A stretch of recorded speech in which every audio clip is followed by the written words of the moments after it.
눈이 참 많이 왔습니다. 오늘 아침에도 오고 지금도 좀 떨어지는 것 같기도 한데 언제 이렇게 눈이 왔을까라는 싶을 만큼 많죠. 이제 얘기하다 보니까 제주도에는 75년 만인가 70 몇 년 만에 눈이 폭설이 왔다라고 이제 얘기를 합니다. 눈이 많이 오면 참 다니기가 힘들죠. 움직이기도 힘들고 또 이렇게 눈이 많이 오면서 기온이 육지야 당연히 영하에 이제 눈이 오지만 제주도 같은 경우 영하로는 안 내려가는데 최근 한 며칠은 영하 우리 노영동 이 지역도 2도 3도까지도 내려가면서 참 이렇게 움직이기도 또 다니기도 많이 힘들었을 것 같다는 생각이 듭니다. 주일이다 보니까 여기 이제 진입로하고 여기 어제 이제 같이 좀 쓸었는데 오늘 또 왔더라고요. 그래서 장로님들이 또 아침에 또 쓸고 하면서 또 기본적으로 조금 이렇게 다닐 수 있기는 했는데 하여튼 이렇게 눈이 많이 온다라는 것, 이게 어떨 때는 속수무책이라는 생각이 듭니다. 일본에서도 얼마 전에 눈이 많이 와서 그 차에 고립되는 일 또한 있었다고 합니다. 서울도 눈이 많이 와서 문제가 생겼다는 얘기를 들어보죠. 서울이 어지간하면 괜찮을 것 같은데 하여튼 그랬다고 하고, 또 제주도도 이번 눈 때문에 중산간 지역에 차가 이제 오도 가도 못하는 경우들이 또한 있었다라고 합니다. 근데 눈이 많이 와서만이 아니죠. 우리 눈뿐만이 아니라 태풍이 막 불 때, 비가 막 쏟아지게 돼서 홍수가 날 때, 작년에 사실은 홍수라고 할 만큼 비가 많이 와서 피해를 많이 본 지역도 있습니다. 이런 자연재해라고 해야 되겠죠. 이런 것을 경험해 볼 때 보면 참 어떤가요? 인간의 힘으로 무엇인가를 이렇게 극복하고 하는 것이 이게 참 어렵다라는 생각을 해보게 됩니다. 때로는 무력한 우리들의 모습을 보시죠. 작년 코로나로 인해 어려웠습니다. 어땠나요? 할 수 있는 게 없죠. 세계적으로 백신을 개발하고 치료를 약을 개발한다고 하는데 이렇게 현대의학으로 이렇게 안 될 만큼 이렇게 문제가 심각한가라는 생각이 들 만큼 쉽게 이게 안 되는 것을 보게 됩니다. 해가 바뀌고 새해가 되었는데 올해는 어떤가요? 여전합니다. 물론 조금 전체적인 확진자는 줄어드는 것 같지만 앞으로 올해도 어떻게 이것을 준비하고 대비해야 될지 이게 쉽지 않은 한 해다라는 생각을 해보게 됩니다. 그래서 여기저기 얘기 듣고 또 육지에 있는 이제 목회자들이랑 전화도 하고 어떻게 지내는지 안부 듣다 보면 참 올해 힘든 비관적인 얘기들을 참 많이 하는 것을 봅니다. 교회뿐만이 아니죠. 모든 곳에 다 지금 이렇게 어렵다라는 얘기들을 참 많이 합니다. 올해도 이렇게 어려운 시기, 힘든 시기를 보낼 수 있을 터인데 이때 우리는 어떻게 해야 될까요? 낙심하고 낙담하고 좌절하며 살아가야 될까요? 아니죠. 그럼에도 불구하고 우리는 뭐 하는 건가요? 소망을 잃지 않는 자들이 우리 그리스도인입니다. 시편 91편 2절에 보니까 이렇게 시편 기자는 고백을 합니다. 같이 한번 읽겠습니다. 나는 여호와를 향하여 말하기를 그는 나의 피난처요 나의 요새요 내가 의뢰하는 하나님이라 하리니. 아멘. 시편 기자가 뭐라고 얘기하나요? 그는, 우리 하나님이 나의 뭐라고요? 요새이고 피난처시고 나를 의지해야 될 분이 바로 우리 하나님이다라는 것을 고백을 합니다. 이 시편 기자의 고백이 누구의 고백이 되어야 되나요? 나의 고백, 우리의 고백이 되어야 되겠죠. 앞으로 우리들의 올해의 삶이 어떻게 될지 몰라요. 또 내년, 그 후년, 또 이 코로나라고 하는 건 팬데믹 현상이 세계적으로 그렇잖아요. 이게 코로나가 끝났다고 또 다른 변종 뭐가 생기지 않을지 모르는 말이에요. 실제로 비슷하대요. 그 앞에 있었던 사르스나 메르스 그런가 비슷한 바이러스라 그러더라고요. 그러니까 결국에는 비슷한 증상이 다 뭔가요? 독감 비스무리한 증상이고 기침하고 호흡기 문제잖아요. 전에도 호흡기 증후군이라 그러면서 메르스인가 썼으면 그렇게 얘기했죠. 비슷한 증상들이에요. 그럼 또 다른 이와 같은 것들이 생길 수 있겠죠. 불확실성을 갖고 살아갑니다. 그럼에도 불구하고 우리는 무슨 고백이 있어야 되나요? 여호와는 나의 피난처시고 요새시고 내가 의뢰한다는 의지한다라는 거예요. 의지하는 자가 우리 하나님이라는 고백. 그러기에 우리에게 뭐가 있는 건가요? 소망이 있는 겁니다. 낙심하고 좌절만 하는 것이 아니라 그러기 때문에 우리에게 삶의 기쁨이 있다는 것을 우리가 기억했으면 좋겠습니다. 올 한 해 그래서 우리가 회복이라고 하는 주제로 시작을 합니다. 주의 품 안에 때로는 거하며 의지할 하나님 앞에 나아가 우리들의 영적인 것들도 회복되어지고 또 하나님의 은혜가 회복되어지고 메말랐던 우리들의 삶의 모습들이 풍성해지고 충만해지게 되는 삶이 되기를 소망합니다.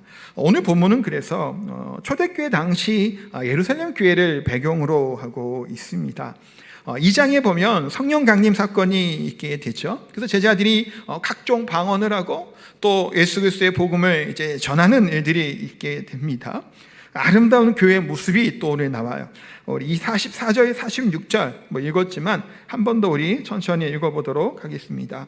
믿는 사람이 다 함께 있어 모든 물건을 서로 통용하고 또 재산과 소유를 팔아 각 사람의 필요를 따라 나눠주며 날마다 마음을 같이하여 성전에 모이기를 힘쓰고 집에서 떡을 떼며 기쁨과 순전한 마음으로 음식을 먹고 라고 말씀을 합니다. 지금 예루살렘 교회는 어떤 일이 일어나고 있나요? 성령 강림 사건 이후에 상상할 수 없는 일이 지금 막 일어나게 되는 겁니다. 왜 상상할 수 없는 일인가요? 보통 우리 인간들의 심성, 마음은 어떤 마음의 소실이 있나요?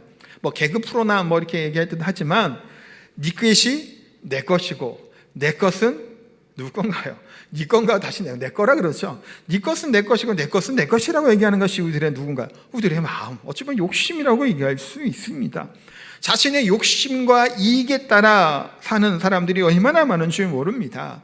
뭐 대부분의 범죄라고 해야 될까요? 그것이 뭐 때문에 일어나게 될까요? 욕심이죠. 탐욕이에요. 가지고자 취하고자 하는 건 마음들입니다. 물론 뭐 장발장 경우처럼 정말 어려운 가운데 뭐 그런 일들이 범죄를 저지른 경우도 있을지 모르겠습니다만 많은 수의 그것들은 범죄나 죄를 보면 아마도 욕심과 탐욕이 우리 인간을 죄 가운데 빠지게 하는 경우들이 얼마나 많은지 모릅니다. 그런데 예루살렘 교회의 모습은 어떤가요? 내 것을 내 것이라고만 주장하지 않는 겁니다. 서로 필요에 따라 자기의 것, 내 것을 이 사람의 것으로 나누어 줄 수 있는 모습이 오늘 본문에 나오는 겁니다. 이 사람에게 필요한 것이 있다면 그것이 내가 가지고 있다면 이것을 내 것을 때로는 쪼개서 주기도 하고 있는 것을 나누어 주게 되는 이와 같은 형태의 모습이 어딘가요? 예루살렘 교회 가운데 이것이 나타나고 있는 겁니다. 이기심이 사라지죠. 욕심이 사라집니다. 탐욕과 탐심들이 사라지는 모습이 어디가 나온다고? 이 교회 가운데 나타나고 있습니다. 예루살렘 교회 성도들은 어떤 사람들이 모여 있나요? 핵심적인 사람들은 누구죠? 제자들, 사도들이죠. 12제자, 12사도들이 있습니다. 이 사람들은 그렇게 세련되지도 또 넉넉하지도 못했던 사람들이 많이 있습니다. 대부분 지역은 북부에 있는 갈릴리 지방 출신들이었죠. 어부로 있었던 사람도 많이 있었고 때로는 이 사람들 중에서도 부자도 있었을 겁니다. 가난한 사람도 있었을 거예요. 또 어떤 형편이 있었든 간에 여러 가지 여건과 상황이 있었던 여러 사람들이 지금 모여들었습니다. 이 12명의 제자만이 아니죠. 120명의 기도한 사람이 있었고 또 베드로의 설교에 인해 3,000명이나 성도가 늘었다고 할 만큼 여러 지역 사람들, 여러 그런 마인드를 쓰는 사람들, 또 여러 형편이 있는 사람들이 모두가 모여있는 그의 모습이었다는 것을 보게 됩니다. 이들이 이렇게 성령 충만함을 받게 되는 사건 이전에 어땠나요?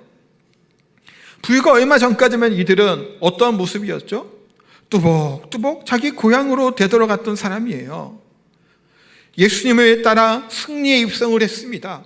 호산나 다윗의 자손이여, 호산나 호산나 하면서 입성을 했죠. 어떤 기대를 품었을까요? 예루살렘에 입성하면서 정말 이것을 뒤집어 엎고 로마를 몰아내고 정말 영광 가운데 서게 될 것을 기대했을 겁니다. 그러니 계속해서 무슨 얘기를 한 거예요?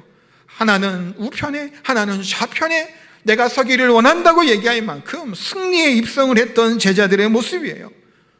그런데 불과 며칠 만에 어떤 일이 일어나게 되나요? 예수님이 잡혀가요. 그냥 끌려갑니다. 무기력하게. 또한 십자가에 그냥 돌아가시 죽으시는 거예요. 거기서 십자가에 띄워놓고 내려오시지도 못하고 그냥 죽으신 거예요. 이 제자들의 충격이 얼마나 크나, 두려움이 얼마나 큰가요? 제자들은 그래서 어떻게 하나요? 두벅두벅 되돌아갑니다. 어디로 가나요? 갈릴리로 돌아갔던 자들, 바로 제자들이에요. 소망을 잃어버리고 돌아갔던 이들입니다. 이들에게 무슨 소망과 희망이 있었을까요? 정말 큰 영광을 기대하고 예루살렘에 입성했으나 결국에는 두벅두벅 그냥 갈릴리로 고향으로 돌아갔던 이들입니다. 그랬던 이들에게 누가 나타나나요? 부활하신 예수님이 나타나시고 만나주시고 다시금 이들에게 소명을 주시죠. 희망을 주시고 소망을 주십니다. 이들이 모여서 마가의 다락방이라고 보통 얘기하는 그곳에서 기도하기를 시작을 합니다. 기도하다가 어떤 일이 일어나게 되냐? 성령 강림 사건이 그래서 2장에 일어나게 됩니다. 물론 이제 장소적인 것이 다락방이냐 아니냐 얘기가 있어요. 성전이라는 얘기도 있습니다. 어쨌든 간에 기도하기 시작할 때 성령의 비둘기같이 임하게 돼요. 그러면서 이들이 지금까지 놓쳤던 것들, 잃어버렸던 것들, 또 온전하게 하지 못했던 것들이 회복되기 시작을 합니다. 그 중에 하나의 회복이 무엇일까요? 예수님이 제자들을 모아놓고 여러 가지 말씀을 하셨죠. 그 중에 예수님이 십자가에 지시기 전에 요한복음 13장 34절에 보니까 새로운 계명을 지켜야 될 것을 제자들에게 알려주셨습니다. 이 말씀을 같이 한번 읽도록 하겠습니다. 새 계명을 너희에게 주노니 서로 사랑하라. 내가 너희를 사랑한 것 같이 너희도 서로 사랑하라. 아멘. 어떻게 사랑하라고요? 서로 얼만큼? 내가 너희를, 예수님이 제자들을 사랑한 것만큼 뭐라고요? 사랑하라 라고 말씀합니다. 예수님의 사랑이 어떤 사랑인가요?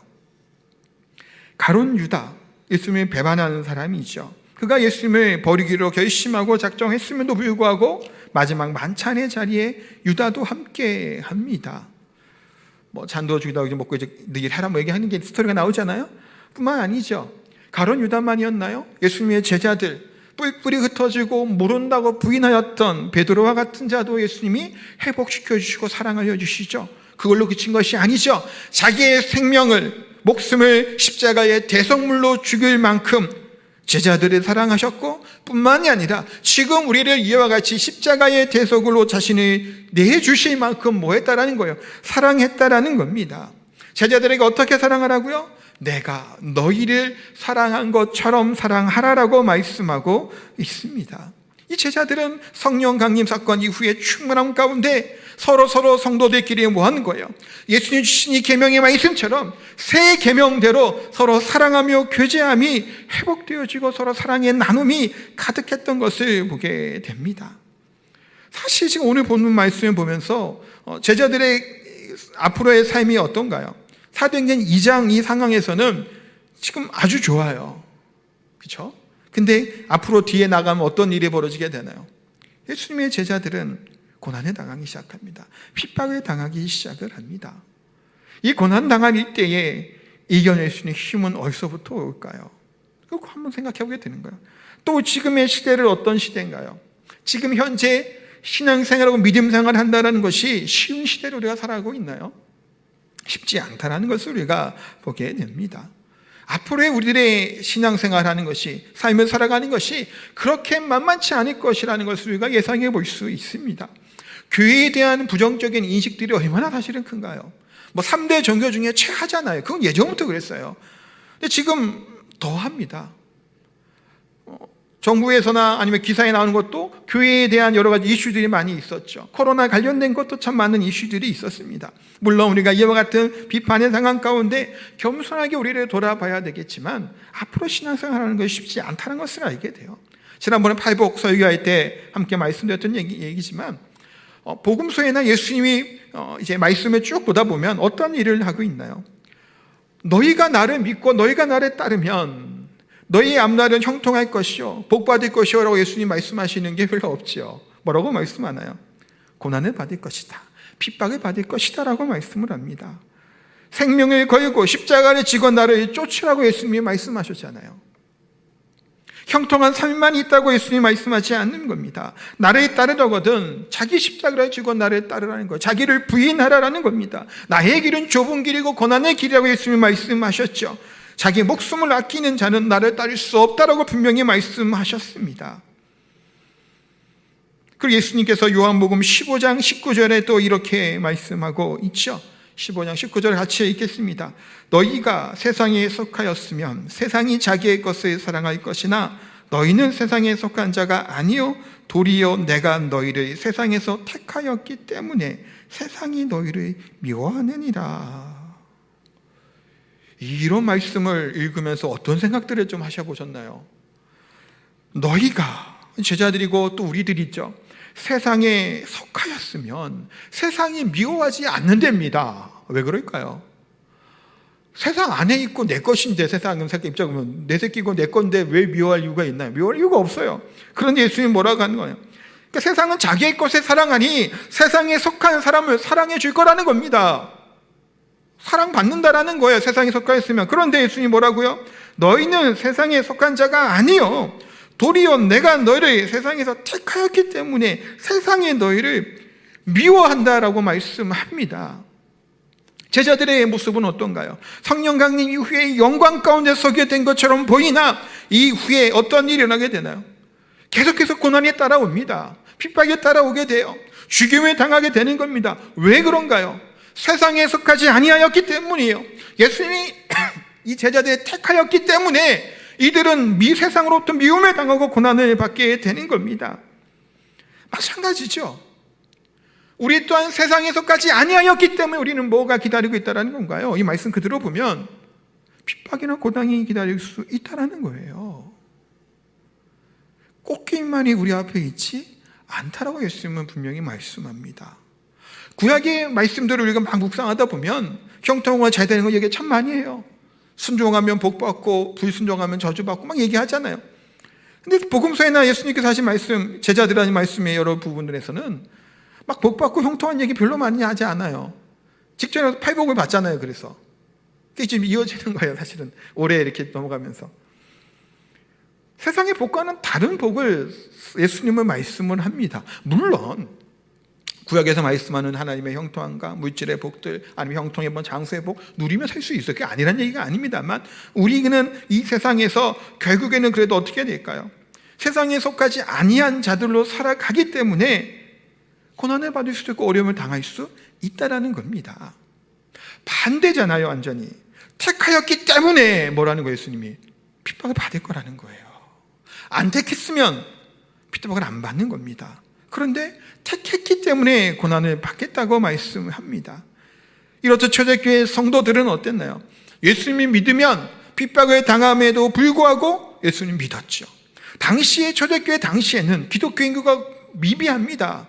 오히려 유대교 동족들로부터도 고난을 받았죠. 바울을 봐서 아시잖아요. 나중에 로마가 또 핍박을 합니다. 바울이 또 죽었죠. 그럼 모든 상황들 가운데 이들은 그 앞에 놓여있는 그 길이에요. 꽃길만이 있는 게 아니에요. 가시밭 길이었고 고난의 길이었다는 겁니다. 그럼에도 불구하고 예수님을 믿고 따랐던 것이 제자들이죠. 그럼 이런 제자들에게 가장 큰 힘은 물론 예수님이고 하나님의 말씀이었겠죠. 그런데 그럼에도 불구하고 이들이 든든하게 서로 이겨낼 수 있는 방법은 어디서부터 왔을까요? 사랑하는 성도들이죠. 함께 소속되어 있는 교회의 성도들, 바울도 보세요. 어려운 상황 가운데 있고 감옥에 갇혀 있을 때 누가 바울에게 도움의 손길을 내밀나요? 빌립보 교회 성도들이 또한 십시일반 조금 모아갖고 보내주잖아요. 물질의 많고 적의 문제가 아니었죠. 바울에게 큰 위로가 되는 거예요. 나 혼자가 아닌 누가 있는 건가요? 나를 위해 기도하는 성도들이 있고 교회들이 있다는 것에 힘을 얻는 것을 보게 됩니다. 앞으로의 우리 그리스도인들의 삶이 어떨까요? 모르죠. 사실은 지금 이 세대, 우리 성도들 세대에는 모르겠습니다만 우리 성도님들 아들, 손자 때에 가서 여전히 신앙생활하기 좋을 거라고는 장담할 수 있을까요? 모를 일이에요. 사실은 어떠한 일이 우리 앞에 있을지 모릅니다. 그럴 때 우리가 해야 될 것은 무엇인가요? 서로가 성도가 성도들을 사랑하며 든든한 힘이 서로 되어주는 것이 중요하다는 겁니다. 예수님께 성도들이 어떤가요? 어떠한 어려움 앞에서도 물론 흩어지기도 하고 어려움이 있었지만 흔들리지 않는 믿음 가운데 세워졌던 교회라는 겁니다. 예루살렘 교회는 상징적인 교회예요.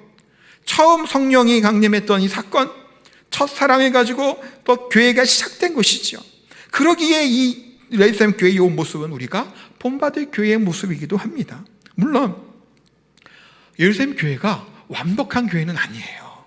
나중에 문제도 있고 어려움도 있습니다. 그런데 우리가 읽은 이 본문의 이 모습은 무슨 모습이냐면 천국의 모형이다라고까지도 학자들이 얘기를 해요. 지금 이 당시 얼마나 충만하고 사랑이 넘치는지 모릅니다. 예루살렘 교회의 공동체에 아름다운 신앙의 교제를 하고 있는 것을 보죠. 이들은 어땠을까요? 서로 얼굴 보면 얼마나 기뻤을까요? 얼마나 하냐고 좋았을까요? 서로 예배도 드리고 또 기도도 하고 또 떡을 떼며 교제도 하고 뭔가 순전한 마음으로 음식도 먹었고라고 막 말씀하고 있죠. 약간 공식적으로 모여 있든 그렇지 않든 간에 너무나 서로 사랑하고 서로 교제함이 풍만했던 교회입니다. 성도의 교제가 충만했죠. 여기 42절에 보니까 그래서 이렇게 말씀하고 있어요. 42절 같이 한번 읽겠습니다. 그들이 사도의 가르침을 받아 서로 교제하고 떡을 떼며 오로지 기도하기를 힘쓰니라. 여기 보면 교제하고, 이 교제라고 하는 말이 헬라어로 뭔가요? 다들 아시겠죠? 코이노니아라는 겁니다. 이 헬라어예요. 코이노니아. 교제입니다. 이 교제라고 하면 교회 공동체 안에 가장 중요한 기초 중에 하나예요. 근데 고린도후서 13장 13절에 보면 이런 말씀이 나와요. 이것도 한번 읽도록 합니다. 아마 아실 거예요. 주 예수 그리스도의 은혜와 하나님의 사랑과 성령의 교통하심이 너희 무리와 함께 있을지어다. 아멘. 이거 언제 나오는 말씀 구절인가요? 축도할 때 쓰죠. 한국 교회 대부분의 교회가 마지막 축복의 기도하고 축도를 할 때 이 고린도서 13장 13절 말씀으로 합니다. 보세요. 여기서 성령의 교통하심의, 성령의 교통이 뭐라고 헬라어로 쓸까요? 코이노니아예요. 성령과 우리 성도들의 교통함과 성도가 성도 간의 교통함이 같은 단어를 쓰고 있다는 사실입니다. 사랑성도 여러분, 진정한 공동체는 뭐하는 공동체인가요? 교제하는 공동체예요. 서로 나눔이 있는 공동체입니다. 막히지 않고 통하는 공동체라는 겁니다. 오해가 없는 공동체라고 얘기할 수 있겠죠. 교회는 다양한 사람들이 모여 있습니다. 예루살렘 교회도 인종도 다르고 혈통도 다르고 그런 사람들이 모여 있었어요. 뿐만 아니라 어느 교회든지 간에 우리 교회도 마찬가지잖아요. 다양한 계층의 사람들이 모여 있습니다. 교회가 항상 그렇잖아요. 나이도 다르죠. 성도에도 다릅니다. 출신도 달라요. 학력도 다르죠. 지위도 다르고 물질의 유무 많이 갖고 있는 분 없는 분도 있습니다. 사회적인 지위의 정도도 다 달라요. 어떤 사람은 유식하고 똑똑하죠. 어떤 사람은 조금 못 배우신 분들도 있어요. 여러 사람들이 정말 모이는 겁니다. 때로는 인종이 다를 때도 있죠. 대한민국이 아닌 다른 사람들이 공동체 안에 있는 경우들도 있습니다. 그럼에도 불구하고 뭐가 이루어지는 공동체라는 거예요? 서로 교제함이 이루어지는 공동체라는 겁니다. 무엇이 서로 겸손의 모습으로 서로를 복종시켜 가는 거예요. 다 다른 이 사람들이 모여서 서로가 낮아지고 세워가며 서로 높여가는 것이 그 교회 공동체의 모습입니다. 하나님 나라의 부르심 앞에서 우리가 나 자신을 내어놓는 것이 그래서 공동체고 교회라는 겁니다. 그래서 오늘 예루살렘 교회는 어떤 현상들이 그래서 일어나나요? 자기 것을 막 나눠주는 일까지 막 일어납니다. 성도 여러분, 많은 사람들, 우리 인간들은 어떤가요? 소유에 대한 집착과 욕심들이 사실은 다 있습니다. 탐심이 없고 욕심이 없는 사람이 얼마나 사실은 될까요? 내 것이 소중하게 여기는 사람 정말 많죠. 악착같이 그냥 내 거 막 챙기는 사람도 많잖아요. 손해 안 보려고 그러는 경우도 많고, 손해 봐서 좋은 사람이 누가 있어요? 마찬가지죠. 누구나 그래요. 저 또한 마찬가지고. 그런데 이들의 모습들은 어떤가요? 오히려 내 것을 나눌 줄 아는 이타적인 삶의 모습이 드러나는 겁니다. 교회가 뭔가요? 이와 같은 교제의 공동체인 겁니다.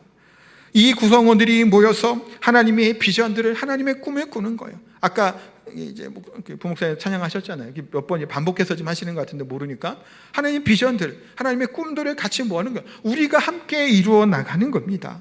그래서 이 시대의 이기적인 마음들, 개인주의적인 팽팽 이 시대를 살아가는 우리들이 뭘 이루어 나가기를 소망하는 건가요? 함께 공동체성을 이루어 나가는 거예요.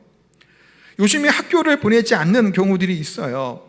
그러니까 코로나 때문에 그 얘기가 아니라 학교라는 홈스쿨링을 하는 경우들이 있습니다. 홈스쿨링을 왜 할까요?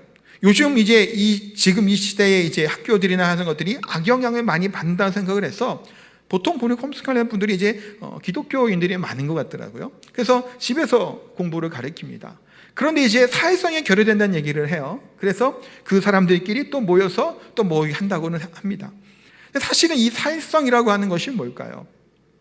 아이들이 키우고 자랄 때도 보면 모든 것을 다 받아주고 아름다운 세상인 것처럼 하는 아이가, 그렇게 큰 아이가, 그러니까 수용해주는 부모들이죠. 다 이렇게 같이 하고 막 했던 아이들이 오히려 사회에 부적응하는 경우들도 많다고 해요. 그렇지 않게 생각을 하잖아요. 근데 때로는 좀 이렇게 막 형제들이 간에 여럿이 부딪히며 있는데 잘 적응하는 경우도 있답니다. 이게 무슨 현상일까요? 뭐 이제 상황에 따라 조금 다르긴 하겠습니다만 때로는 다른 사람들 성향도가 다 다르기 때문에 서로 모해가는 거예요. 깎여나가는 거죠. 완벽해서 딱딱 블록처럼 맞아가는 게 아니에요. 우리 레고 장난감 있죠? 애들 이렇게 쭉 애기들 하는 거. 그것은 딱딱 맞잖아요. 깎일 게 없죠. 그런데 실제로 우리는 뭔가요? 딱딱 안 맞아요. 각자 다른 모양들이 있죠. 그것을 맞춰가는 겁니다. 때로는 깎아져요. 삐죽하면 잘라내버리는 거예요. 뭐를? 나를 잘라내는 거예요. 그렇게 공동체성이 이루어가게 되는 겁니다. 때로는 교회에서 신앙생활 하다 보면 주일 예배만 드리는 성도도 참 많아요. 좀 안타깝고 아쉬운 얘기예요. 물론 작년에는 코로나 때문에 뭐 비대면으로 예배드리는 분도 많고 온라인으로 예배드리는 분도 참 많았겠지만 진짜 안타까운 일인 겁니다. 교회가 예배만 드리는 곳은 아니에요. 예배가 가장 중요하지만 예배만이 아니죠. 성도가 서로에게 뭐 하는 건가요? 돌아보는 겁니다. 살펴보는 것이고 아파하는 사람도 있으면 평문안을 하든 누군가같이 찾아가기 힘드니까 전화라도 하고 또 이렇게 좀 관심을 가져주는 것, 그와 같은 것이 교회이죠. 축하할 일이 있으면 뭐 해주는 거예요? 기쁜 마음으로 함께 축복해 주는 겁니다. 또 아프거나 누가 토천하시고 돌아가신 일이 있으면 함께 슬퍼할 때는 슬퍼하는 것이죠. 그것이 뭔가요? 교회 공동체의 모습이라는 겁니다. 그냥 예배만 드리고 가버리고 전혀 성도 간의 교제함이 없고 교통하는 것이 없을 때는 사실은 너무나 교회가 그래서 온전하게 해서 교회 신앙을 하기 어렵다고 얘기할 수 있겠죠. 잘하지 못한 생각이 들기도 합니다. 나눔의 공동체, 헌신의 공동체이기도 하다라는 거예요. 예전에 영화 중에 하나 이런 영화가 있었습니다. 라이언 일병 구하기라는 영화 아시나요? 많이 들어보셨을 거예요. 말 그대로 라이언 일병을 구하는 영화입니다. 그런데 이게 굉장히 비효율적이에요. 아니, 한 명을 구하고자 여러 사람이 희생하잖아요. 아시죠? 어려움 끝에 구해내려고 했는데 사실은 사람도 죽고 나갑니다. 이게 왜 효율이 없나요? 한 사람 또 여러 사람 죽으면 안 되잖아요. 이 영화만 그런가요? 예전에 에베레스트 산에 등정하다가 엄문교 씨 얘기도 나오기도 했죠. 영화로 나왔던 것 같기도 한데 고생해서 아주 죽은 시신을 가져오기 위해서 올라갔다가 시신은 못 가지고 옵니다. 그냥 소지품만 가지고 돌아와요. 그런데 중요한 것은 그새 등반을 하다가 또 죽는 사람이 생기는 거예요. 이건 미련해 보이잖아요. 아니, 죽은 시신을, 아니면 이 라이언처럼 한 명의 그 병사를 구하기 위해 왜 이 공동체가, 이 모임이, 이 사람들이 왜 이렇게 고생하면서 산을 오르고 그 일병을 구하러 가는 걸까요? 비효율적이에요. 이치에 맞지도 않은 것 같죠. 그러나 뭐 하는 건가요? 무모해 보이는 것 같으나 그러나 희생하며 공동체 의식을 발휘하고 나타나는 것이 바로 이와 같은 모습이라는 겁니다. 그것은 효율을 얘기하는 것이 아니죠. 때로는 공동체를 세워가기 위해서 불합리한 일을 당하기도 하는 거, 어려움을 당하기도 하는 거예요. 손해를 끼치기도 하는 겁니다. 그럼에도 불구하고 그 한 생명을 위해 아니면 이 사람의 사랑을 위해서 애쓰게 되는 것이 교회 공동체의 모습입니다. 사랑하는 성도 여러분, 교회가 지금 어떤가요? 아까도 말씀처럼 비판의 대상이 될 때가 참 많이 있죠. 지탄해 봤습니다. 제가 기억하는 교회 다니는 사람으로 인해 이렇게 좀 안 좋은 말을 들었던 때가 한보철강 당시였어요. 한보철강 당시에 어떤 여자분이 나와서 자기는 아니라고 막 얘기했던 거 기억이 납니다. 뉴스에 막 나왔잖아요. 나는 교회 권사라고 내가 그러면서 막 얘기했어요. 근데 이제 잘못했던 걸로 알고 있어요, 그분이. 그러니까 교회 권사인데 그런 겁니다. 교회 장로인데 그런 일이 된 거예요. 교회 목사인데 이상한 안 좋은 소문들이 들리잖아요, 요즘에. 교회 다닌다고 하는데 그러는 거예요. 최근에 이슈가 됐던 정인이 사건 기억하시죠? 그 부모라고 하는 그 두 분이 다 젊은 사람들이 다 목사님 자녀들이랍니다. CBS인가 어디 다니는 남자 그렇다는 얘기도 있고 하여튼 그래요. 교회 다닌다고 못한 얘기가 있나요? 기도하면 밥 준다 그러고 그랬다 그러죠. 감사기도 하라 그러고. 근데 애가 그렇게 죽은 겁니다. 비난을 받지 않을 수 없지요. 부끄러운 일이기도 합니다. 우리가 우리 스스로 돌아볼 필요가 있겠죠. 때로는 우리가 정말 잘못했기 때문에 어려움을 당하기도 해요. 지난번 팔복 설교한 것처럼 그렇기 때문에 받는 어려움은 고난이 아니죠. 의를 위해 피해받는 게 아니에요. 잘못했기 때문에 결과로 어려움을 겪는 거기도 합니다. 그런데 그런 우리들, 연약한 우리들, 앞으로 우리들의 삶을 어떻게 해야 될까요? 쉽지 않다라는 거예요. 그런 인식과 부정적인 것을 가지고 있는 이때에 교회가 복음을 전도한다? 전도하는 것이 아마 어려울 것 같아요, 앞으로. 코로나 때 여러 가지 교회에 대한 문제들이 있었죠. 이 사람들이 신천지가 뭔지 뭘 구분하겠어요. 다 그놈들이 그러잖아요. 이게 전도하는 것이 이게 쉽지가 않습니다. 그런 시기에 우리가 뭐 해야 되는 건가요? 더욱더 우리 성도들 서로가 서로를 권면하고 세워나가는 것이 필요하다라는 겁니다. 우리는 이와 같은 이 사람들이 정죄하기도 하고 때로는 몇몇 사건을 얘기하지만 막 그리스도인으로서 잘못된 삶을 살아가는 분들이 많이 있었다는 얘기도 드렸죠. 그런데 이 사람이나 나나 별로 때로는 다를 바가 없다라는 겁니다. 나는 드러나지 않은 죄인이겠죠. 그 사람들은 드러난 죄인일 수 있다는 거예요. 얼마든지 우리도 그렇게 될 수 있는 사람들이 바로 우리들이에요. 그런 우리들을 예수님께서 어떻게 해주셨나요? 피값으로 사서 우리를 구속해 주시고 구원해 주신 거예요. 그 감격과 은혜가 얼마나 큰가요? 그런 우리들이 모인 데가 어디라고요? 교회 공동체인 거예요. 그런 나 같은 사람이 또 나처럼 저 사람도 저분도 하나님이 사랑하신 거예요. 우리가 보면 어떤가요? 학연 지원도 굉장히 좋아하잖아요. 같은 고향이다 그러면 반갑죠. 때로는 김씨라고 하면 무슨 김씨냐 막 물어보잖아요. 같은 김씨면 어때요? 반갑잖아요. 전혀 일면식이 없는데 괜히 친근하잖아요. 우리가 그런 게 있잖아요. 그런데 우리는 어떤 사람들이 모여 있냐고요, 여기 안에. 예수 그리스도의 피값으로 산 거룩한 백성인 내가 저 사람도 이 사람도 다 그런 사람들이 모여 있는 것이 교회라고요. 그러니 얼마나 반갑고 사랑스러워해야 되겠냐라는 거예요. 그래서 예수님의 제자라면, 예수님의 따르는 자들이라면 마땅히 해야 될 것이 뭐라고 성경은 말씀하나요?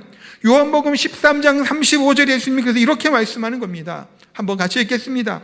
너희가 서로 사랑하면 이로써 모든 사람이 너희가 내 제자인 줄 알리라. 너희가 서로 사랑하면 모든 사람이 너희가 내 제자인 줄 안다라는 거예요.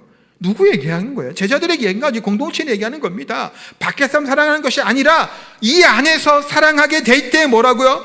너희가 내 제자인 줄 알겠다라는 겁니다. 반대로 바꾸면 뭔가요?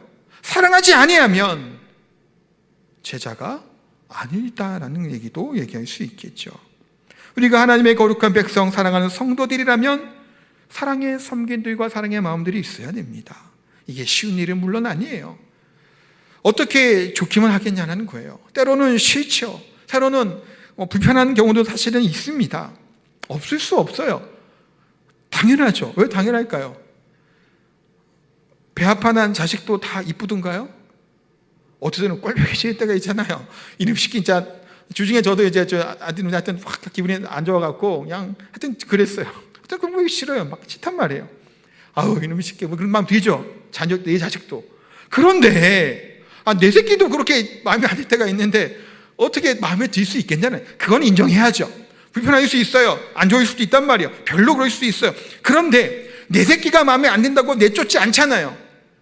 그렇죠? 내 형제랑 싸웠다고 다퉜다고 그냥 끝내지 않잖아요. 뭐 하나요? 그럼에도 불구하고 뭐 하죠? 때로는 내가 참 사과를 해요. 또한 용서를 받기도 해요. 서로 그러면 뭐 하는 거예요? 사랑으로 다시 해나가는 것이 지체이고 가족인 것이죠. 성도가 교회 안에 성도의 교제가 이와 같다라는 겁니다. 때로는 불편할 수 있어요. 안 좋을 수 있죠. 그럴 수밖에 없을 수 있어요. 그럼에도 불구하고 그것을 계속 안고 가는 것은 아니에요. 예수님 말씀하신 것처럼 사랑하면 내 제자인 줄 알 것이다라고 말씀합니다. 신앙과 믿음은 무엇일까요? 말씀대로 순종하는 것이죠. 이 세상의 기준과 방법과 그런 이치적인 것이 아니라 하나님의 방법대로 살아가는 것이다라는 겁니다. 예수님의 교회 성도들의 모습은 어떤가요? 그렇게 살아가고 있잖아요. 내 물건을 나누어 주잖아요. 이기적인 삶이 아닌 이타적인 삶을 살아가잖아요. 저 사람의 필요를 발견하기 시작했잖아요. 이제는 어땠을까요? 모르는 거예요. 나는 풍족해요. 나는 가지고 있으면 사실 때로 우리가 몰라요. 저도 그렇게 마찬가지예요. 괜찮으면 괜찮은 줄 알아요. 내가 괜찮으면. 그런데 성령 충만 성도들은, 예수님의 교회 성도는 어땠나요?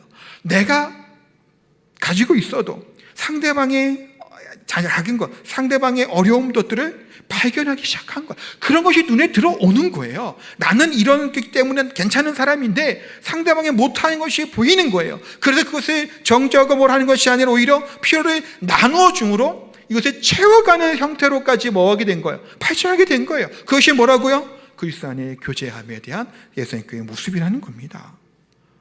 이 땅의 방법은 어떻게든지 내 이익을 추구하는 거예요. 대기업들 자녀들이 상속 때문에 막 문제 일으켰던 뭐라고 얘기해요? 왕자의 난이라고 막 얘기하잖아요. 서로 더 많이 가지려고 애쓰는 경우들을 보게 됩니다. 그러나 교회는 뭐하라는 거예요? 아니죠. 오히려 부족한 부분을 돌아볼 수 있는 것이 교회라는 겁니다. 이런 이야기가 참 재밌는 말이어서 저도 한번 이렇게 소개해 드리려고 합니다. 사람이 다 이래서 한 푼이나 돈 더 많이 모으려고 애쓴다라는 거예요. 세상 사람과 믿는 그리스도인의 다른 점이 이거래요. 세상 사람들은 자기의 힘으로 돈을 모으려고 한답니다. 그런데 교회 안에서 사는 사람들은 하나님의 힘으로 돈을 벌려고 애쓴대요. 어떤가요? 그럴듯한 말이죠. 세상 사람들은 자기 힘으로 어떻게 하는지 돈 벌려고 하는데, 교회 다니는 사람들은 하나님의 힘을 빌려서 하나님께 기도하면서 어떻게 하는지 돈을 많이 얻으려고 벌려고 한답니다. 물론 우리가 돈을 많이 버는 거 하나님의 복이고 감사한 일이죠. 다들 사실 그런 재정적인 복도 많이 받으셨으면 좋겠습니다. 그렇게 축복을 합니다. 그러나 진정한 그리스도인의 삶의 모습은 뭔가요? 많고 적음의 문제가 아니죠. 욕심을 따라 사는 것이 아니라 뭐 하는 삶인가 거예요? 자족함을 배우는 거예요. 바울 사도처럼. 그래서 하나님 풍족하게 주시면 더 감사하죠. 감사해서 하나님께 풍족한 것을 갖고 누리고 또한 나눌 수 있는 자리에 서는 겁니다. 때로는 부족하면 부족한 대로 더 감사 또 하는 겁니다. 그것이 자족의 비밀을 배운 사람들의 모습이에요. 내 도움이 필요한 자들이 있다면 그 사람에게 눈의 시선을 맞추어주는 것이 그리스도인의 모습이에요. 이런 사랑의 교제가 충만하고 풍성해졌을 때 예루살렘 교회가 어떠한 모습으로 나가고 있나요? 47절 말씀이에요. 47절 같이 읽겠습니다. 하나님을 찬미하며 또 온 백성에게 칭송을 받으니 주께서 구원받는 사람을 날마다 더하게 하시니라. 아멘. 이와 같은 풍성한 교제와 사랑이 넘치게 될 때 칭송도 받고 구원받는 사람 날마다 더하게 하겠다라고 말씀합니다. 폭발적인 부흥이죠. 물론 제가 올해 막 부흥하는 그런 얘기는 아니에요. 물론 아니지만 교회가 건강하게 세워나가게 될 때 나타나는 현상이라는 겁니다. 우리 교회 또한 이와 같은 현상들이 나타나게 되기를 소망합니다. 우리 안에 연약함들이 다 있죠. 아직 어려움도 있습니다. 아까 말씀드린 것처럼 올 한 해 어떻게 우리 앞에 기다리고 있을지 몰라요, 사실은. 그럼에도 불구하고 우리 혼자 힘으로 이겨내는 게 쉽지가 않잖아요. 그러나 삼겹줄은 뭐예요? 되는 거예요. 나 혼자가 아니라 함께 동역가 있는 동역자들이 있기 때문에 우리가 힘을 더 낼 수 있다는 겁니다. 미국의 캘리포니아에 보면 레드우드라는 나무가 있다고 합니다. 아마 세상에서 가장 큰 나무다라고 얘기하는 큰 나무래요. 높이가 30 몇 층 정도 되는 높이까지 되게 크잖아요. 그런데 이렇게 큰 나무면 뿌리도 깊을 거라고 생각을 하는데 이 나무는 그렇지 않답니다. 뿌리가 얕은데도 버틸 수 있는 이유는 옆에 나무들 같이 뿌리가 연결이 되어 있대요. 그래서 비바람이 치고 폭풍이 몰아와도 끄떡없이 버틸 수 있는 것은 나무들끼리 뿌리가 서로 연결되어 있기 때문이라고 얘기를 합니다. 사랑하는 성도 여러분, 우리도 마찬가지겠죠. 앞으로의 신앙생활하는 것, 앞으로 10년, 20년 어떻게 될지 사실 모릅니다. 그러나 그럼에도 불구하고 우리가 혼자서 서는 것이 아니라, 이 어려움을 혼자 이 비반을 맞는 것이 아니라 함께 이것을 이겨낼 수 있는 교회라고 하는 공동체를 우리에게 허락해 주신 줄 믿습니다. 그런 공동체 안에서 우리가 든든하게 세워져 가기를 소망합니다.